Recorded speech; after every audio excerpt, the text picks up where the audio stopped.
You never know what you'll find at the thrift store. This $60 Lane cedar chest was too good to pass up. It was in pretty good shape overall, just a couple hinges doing the splits. Nothing a screwdriver and a pep talk couldn't fix. The stripping and sanding were surprisingly easy. For once, I didn't look like I wrestled a belt sander in the end. I used my carbide scraper on the top and sides, and a 120 grit sanding pad took the finish right off. The base got a full sand, and the sides just needed a quick scuff. There were a few veneer areas that needed glue. I used my go-to method.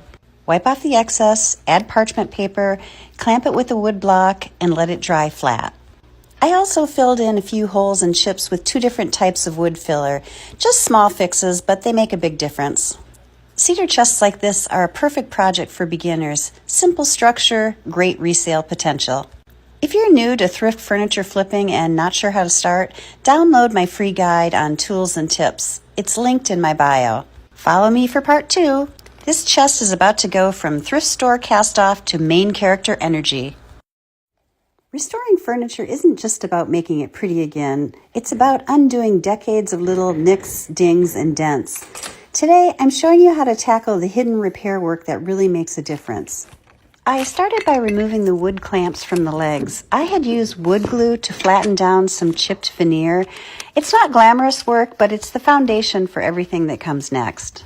And let's face it, getting clamps off with one hand without smacking yourself in the face should be an Olympic event. In the spots where the veneer was missing completely, I went in with 2-part Bondo wood hardener. It's fast drying and hardens like a rock. After patching a whole bunch of dings and chips, it was time for the trickiest part, color matching.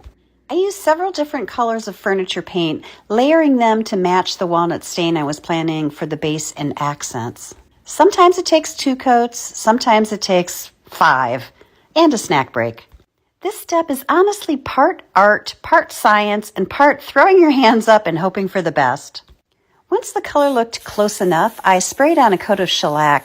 Shellac seals the paint so it doesn't smear when you stain over it. Trust me, you only forget that lesson once. After that, I applied a layer of walnut stain. I know some people prefer staining first and color matching second, but I've tried it both ways, and for me, touch up first just gives a better result.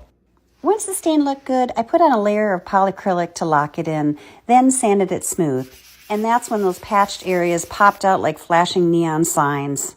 Time to dig deeper into the toolbox. I grabbed a spray toner to blend everything together.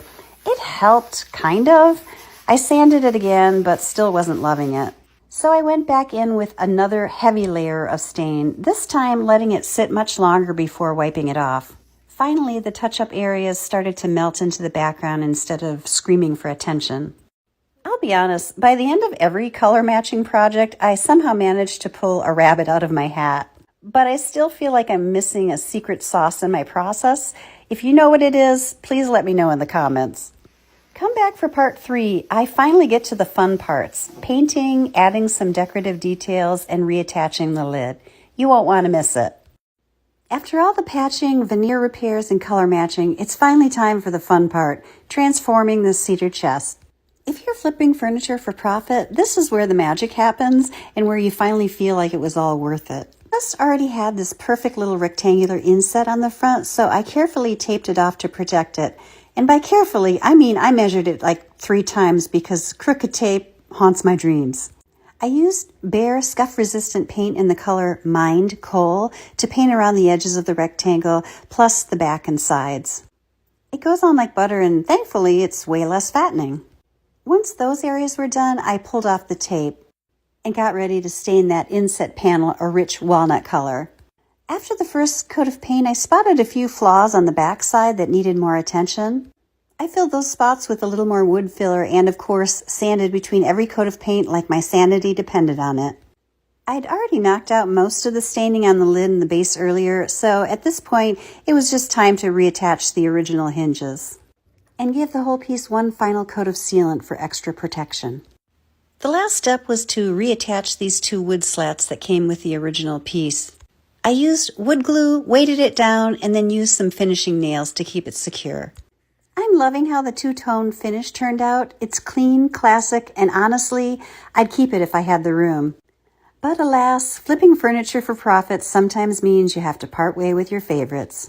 If you're into flipping furniture or you just like watching furniture glow-ups, make sure to follow for more projects like this one.